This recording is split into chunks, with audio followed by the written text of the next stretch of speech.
Okay, so this is Daf 26 of Shavuot. So here we go. Rav Papa said one of those statements, not Abaye. The Mishnah teaches that Rabbi Yishmael says one is liable only for an oath on an utterance taken about the future. The sages taught in a Baraita, with regard to an oath on an utterance, from the verse, quote, or if anyone take an oath clearly with his lips to do evil or to do good, Leviticus 5, verse 4. I have derived only that one is liable for an oath on an utterance with regard to matters to which doing evil and doing good apply. From where do I derive that one is liable for an oath on an utterance with regard to matters to which doing evil and doing good do not apply? The verse states, or if anyone take an oath clearly with his lips, which includes the other matters. I have derived only that one is liable for oaths referring to the future. From where do I derive that one is liable for oaths referring to the past?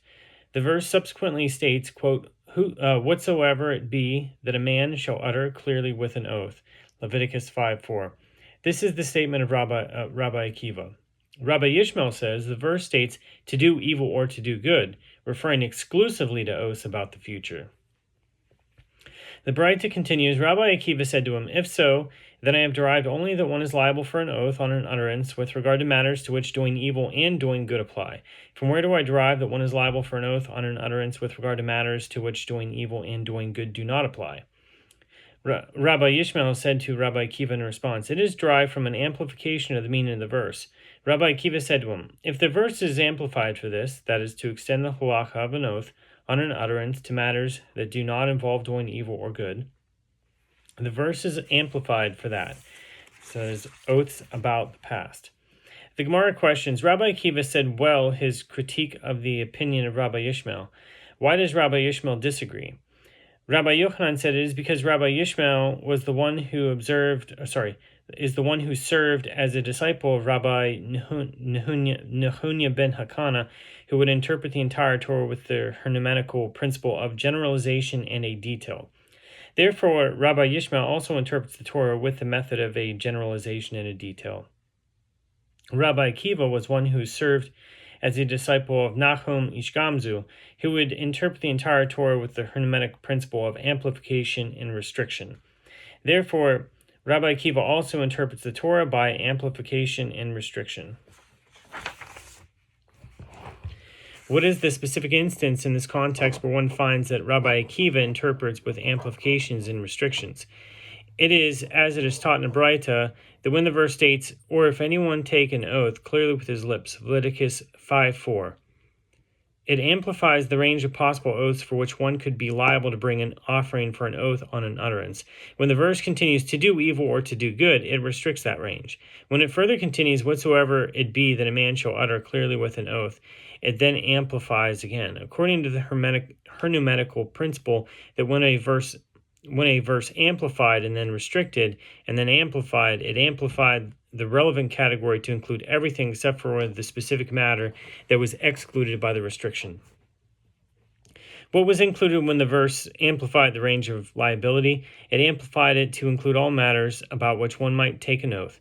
And in what way did it restrict it when it continued to do evil or to do good? It restricted the range of liability for an oath on an utterance to exclude an oath that is a matter involving a mitzvah, that is, an oath to refrain from performing a mitzvah. And Rabbi Yishmael interprets the verse following the hermeneutical principle of generalization and a detail. Or if anyone take an oath clearly with his lips, Leviticus 5:4, is a generalization. To do evil or to do good is a detail. So whatsoever it be that a man shall utter clearly with an oath, the verse then further generalized. There is a hermeneutical principle that when a verse contains a generalization and a detail, and another generalization, you may deduce that the verse is referring only to items similar to the detail.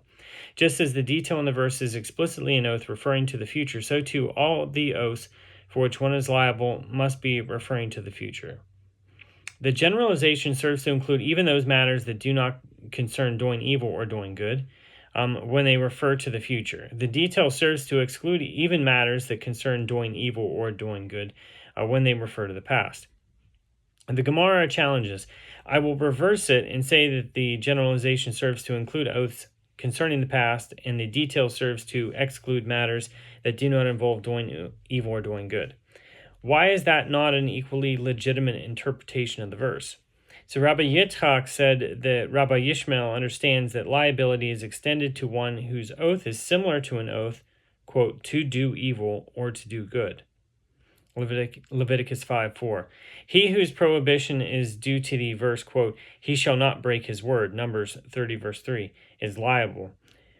As liability for an oath about the future entails breaking one's word.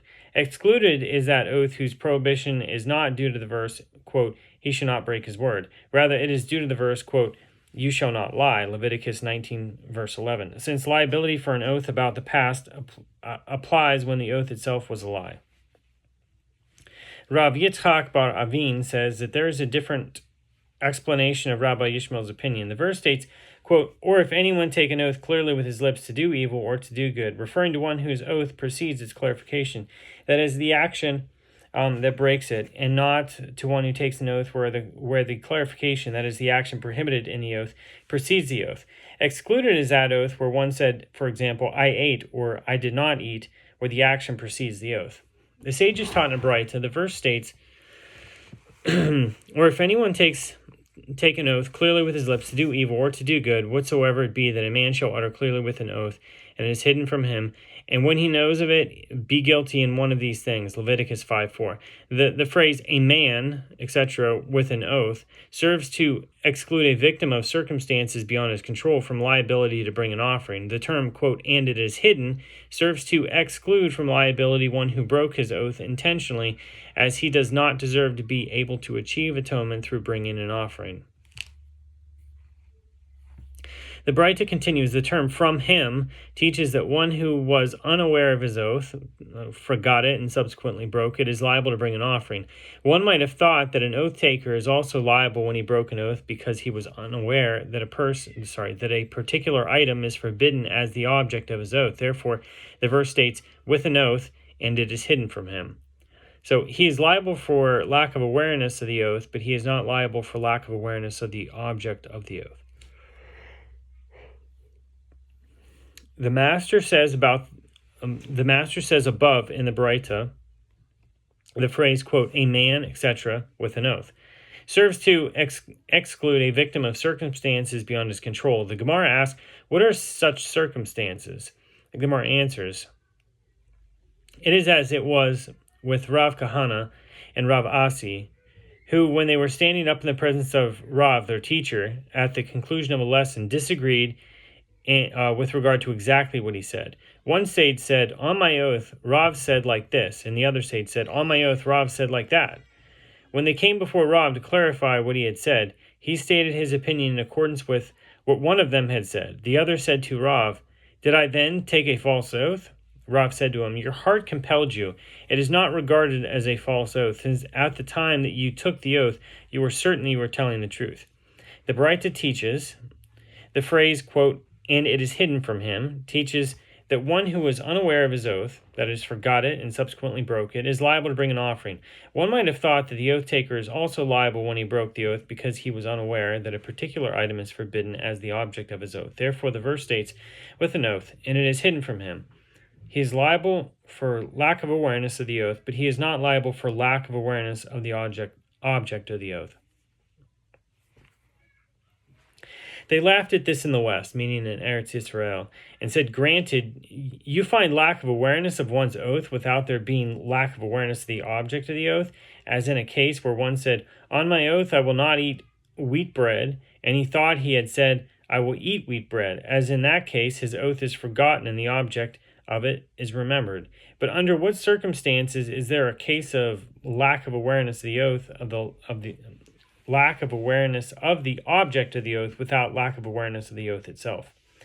The Gemara suggests it can be found in a case where he said, on my oath, I will not eat wheat bread, and he thought he had said, on my oath, I will not eat barley bread. As in that case, his oath is remembered by him, and the object of it is forgotten. The Gemara rejects this suggestion. Once the object of the oath is forgotten by him, it is a case of lack of awareness of his oath. Rather, Rabbi Elazar said, the distinction made in the Braita between lack of awareness of one's oath and lack of awareness of the object of one's oath is not valid, and both this and that are one and the same. Rav Yosef objects to this. Is it really the case that you do not find a case of lack of awareness of the object of an oath without lack of awareness of the oath, but you find it in a case where he said, "On my oath I will not eat wheat bread," and he extended his hand to the basket to take barley bread, and wheat bread came up in his hand, and he thought it was barley bread, and he ate it. That is a case where his oath is remembered by him, and it is the object of the oath of which he is unaware. Abaye said to him, "Don't you deem him liable to bring an offering for breaking his oath only for that which he holds in his hand and eats? When he eats the bread, that is lack of awareness of the oath, since he thinks that the item in his hand is permitted." The Gemara presents another formulation of the statement. Abaye said to Rav Yosef, "Ultimately, the offering he brings for this bread is in any event due to lack of awareness of the oath, as he thinks that the item in his hand is permitted." And Rav Yosef could say to you, since were he to know of it that it is wheat bread, he would refrain from eating it. This should be regarded as a case of lack of awareness of the object. So Rava asked of Rav Nachman, in a case where one has lack of awareness of this, that is the oath, and that, meaning its object, what is the halacha? Rav Nachman said to him, he breaks the oath while having a lack of awareness of the oath and is therefore liable. Rava replied, on the contrary, he has a lack of awareness of the object of the oath and should therefore be exempt. So Rav Ashi said, we see if he refrains from eating due to the if he refrains from eating due to the oath, when he is reminded that he took an oath, he had a lack of awareness of the oath and is liable. If he refrains due to the object of the oath, when he is reminded what it is he is about to eat, he had a lack of awareness due to the object and is exempt. So Ravina said to Rav Ashi, doesn't he refrain only from breaking the oath due to his recognition of the object? Doesn't he refrain from the object due only to the oath? In either case, he needs to remember both the oath and its object, and the manner in which he was reminded does not serve to indicate anything. Rather, there's no difference between the two. So Rava asked of Rav Nachman, what is the case of an unwitting oath on an utterance referring to the past for which one is liable to bring an offering? If it is a case where he knows when he takes the oath that it is not true, then he is an intentional taker of a false oath and may not bring an offering. If it is a case where he did not know at the time of taking an oath that what he was saying is not true, then he is a victim of circumstances beyond his control and is exempt from bringing an offering. Rav Nachman said to him in answer to his question, it is a case where one taking the oath says, I know that taking this oath is prohibited, but I do not know if one is liable to bring an offering for it or not. Since he does not know the full implications of his actions, it is regarded as unwitting, and he may still bring an offering to atone for it. So Rava asked Rav Nachman further, in accordance with whose opinion do you answer in this way? It is in accordance with the opinion of Munbaz, who says lack of intention with regard to the offering, that is, ignorance as to whether one's actions renders one liable to bring an offering, is regarded as lack of intention. So a little note here, Munbaz is Tana, is mentioned rarely and is known for his opinion that even the lack of knowledge that a violation renders one liable to bring an offering suffices to render the violation unwitting. His name, which was also the name of Queen Helena's son, is apparently a Persian name that was imported into Greek, like Monoboxeus or something like that, and from there into Hebrew. Okay, so continuing. There's a dispute between Munbaz and the rabbis, meaning the majority, in Tractate Shabbat, so 69a and b, with regard to one who knows that a particular action desecrates Shabbat, but does not know that it renders one liable to bring a sin offering. So Munbaz holds that even one who is merely ignorant of the liability to bring an offering is deemed as an unwitting sinner who brings a sin offering to atone. The rabbis disagree and deem him unwitting only if he is unaware that the action is prohibited. So Rav Nachman explains, you may even say that this explanation accords with the opinion of the rabbis, meaning the majority. The rabbis disagree with the opinion of Munbaz only with regard to all typical cases in the entire Torah for which one is liable to bring a sin offering, where that liability is not a novelty. But here, with regard to oaths, it could be said that bringing a sin offering is a novelty, since there is a principle that we do not find in the entire Torah another example of a simple prohibition for which one brings an offering for its unwitting violation.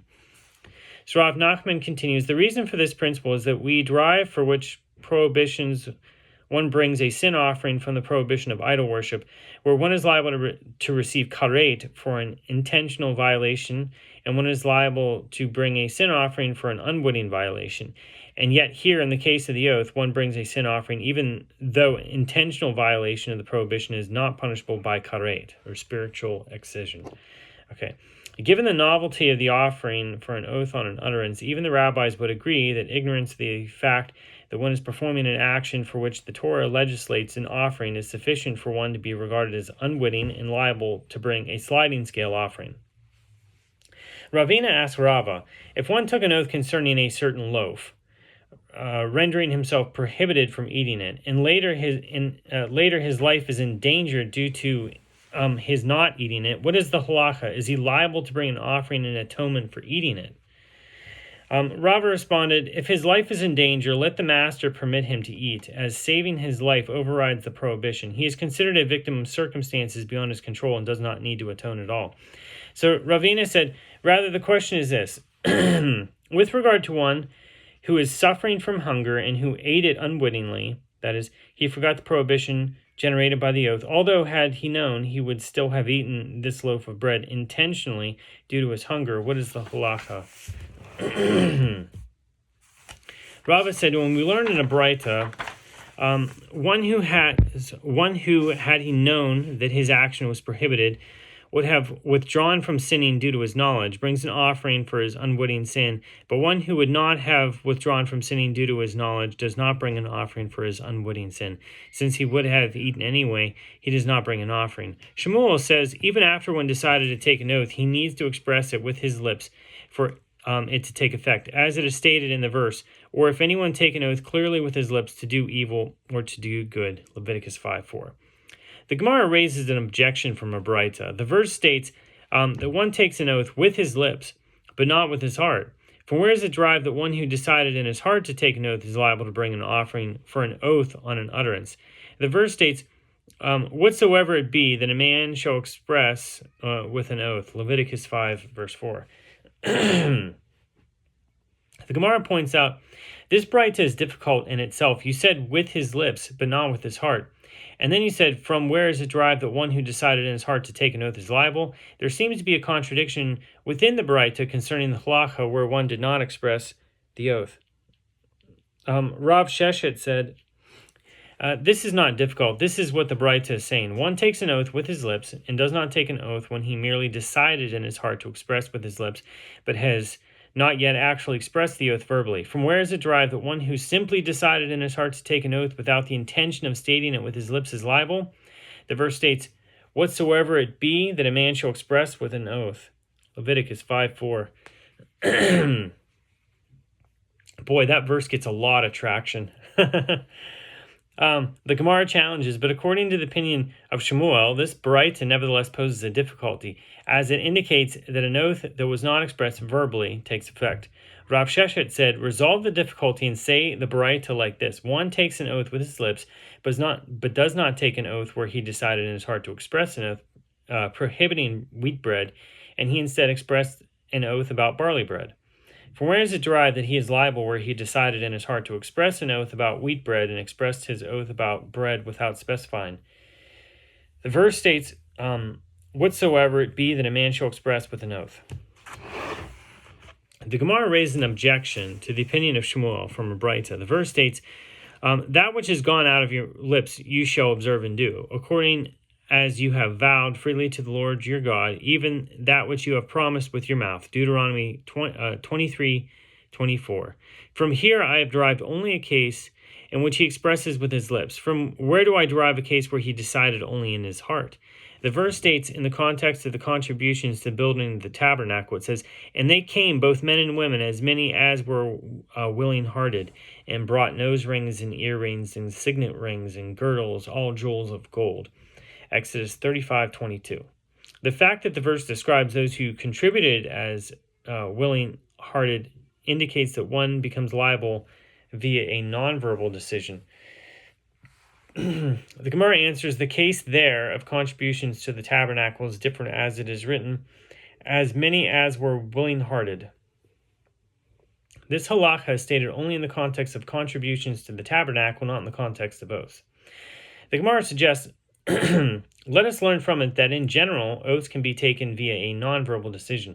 The Gemara rejects this. One cannot extrapolate from the fact that the nonverbal consecrations of the tabernacle were effective because teruma, which can be separated nonverbally, and donating consecrated items are two verses that come as one. They are both instances where a nonverbal commitment is sufficient, and any two verses that come as one do not teach their common element to apply to other cases.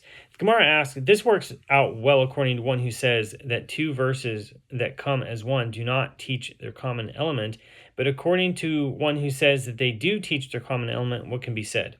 The Gemara answers, the two contexts here are non-sacred items, oaths and consecrated items, donations to the tabernacle and teruma, and we do not derive halachot concerning non-sacred items from halachot concerning consecrated items. And that is the end of 26. Thanks for watching.